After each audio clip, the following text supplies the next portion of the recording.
News आ रही है Israel के अश्केलोन से। एक बार फिर वहां हमास ने रॉकेटों की बरसात कर दी। इजराइल के बेन गुरियन एयरपोर्ट पर दनादन रॉकेट हमले हुए। खबर है कि हमास की तरफ से तेल अवीव और अश्केलोन पर एक बार फिर हवाई हमले किए गए। हालांकि इजराइल की तरफ से दावा किया गया कि इनमें ज्यादातर रॉकेट को मिसाइल डिफेंस सिस्टम आयरन डोम ने हवा में ही तबाह कर दिया।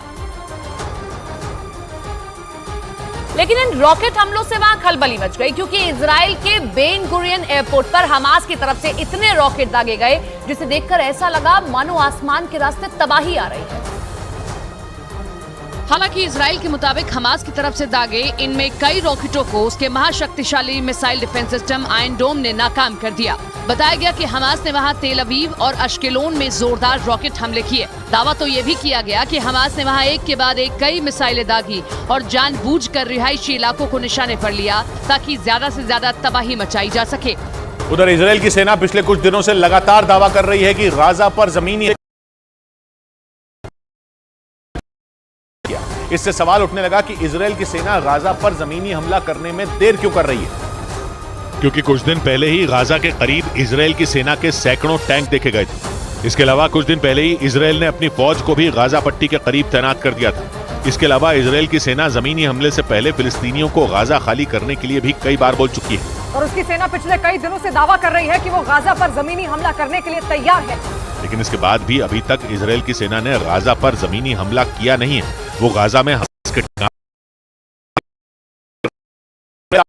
दावा किया कि गाजा पर इजराइल की सेना के जमीनी हमले में देरी के पीछे कई वजह हो सकती हैं, जिनमें वेस्ट बैंक की तरफ से इजराइल पर हिजबुल्लाह के हमले का खतरा भी शामिल है, क्योंकि लेबनान का चरमपंथी संगठन हिजबुल्लाह भी इजराइल को उत्तर की तरफ से हमला करने की धमकी दे चुका है। इजराइल के मीडिया के मुताबिक गाजा पर जमीनी हमले की चेतावनी देने के बाद ही हिजबुल्लाह ने उसे हमले की धमकी दी। शायद इसी वजह से इजराइल की सेना जमीनी हमले की तैयारी पूरी होने के बाद भी गाजा पर हमला नहीं कर रही है, क्योंकि हिजबुल्लाह उत्तर की तरफ से हमले की फिराक में। इजराइल की मीडिया के मुताबिक हमलों में देरी के पीछे दूसरी वजह यह भी हो सकती है कि इजराइल की सेना हिजबुल्लाह की उस धमकी को परखना चाहती है कि वो गाजा पर हमले किए बिना भी उन पर हमला कर सकता है कि नहीं।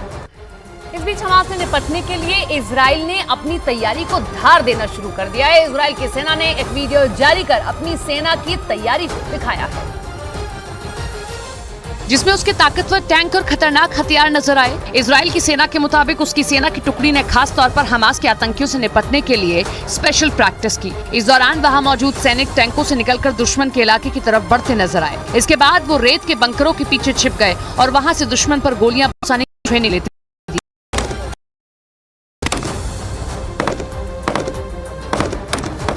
इजराइल की सेना ने जानकारी दी कि वो इन सैनिकों को मुश्किल हालात से निपटने के लिए तैयार कर रही है, ताकि अगर हमास से जारी जंग में इनकी जरूरत पड़े तो उसके पास सैनिकों की कमी ना हो पाए।